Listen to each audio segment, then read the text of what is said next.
ભારત સરકાર દ્વારા કૃષિ બજારમાં ક્રાંતિ લાવવાના ઉદ્દેશ્ય સાથે વર્ષ 2016માં ઈ-નામ પોર્ટલ લોન્ચ કર્યું હતું। આ પોર્ટલે ખેડૂતો અને વેપારીઓ માટે આધુનિક અને પારદર્શક માર્કેટયાર્ડની વ્યવસ્થા ઊભી કરી છે।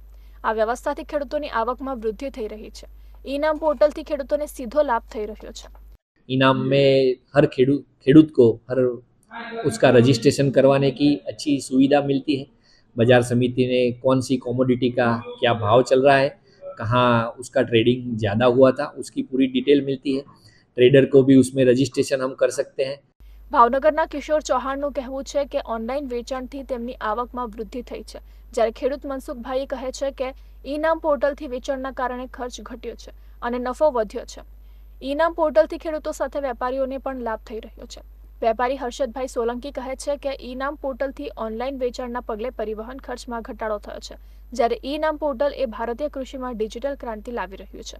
આ પોર્ટલ ભારતના કૃષિ બજારને વધુ કાર્યક્ષમ, પારદર્શક અને નફાકારક બનાવવા માટેનું એક મહત્વપૂર્ણ પગલું છે।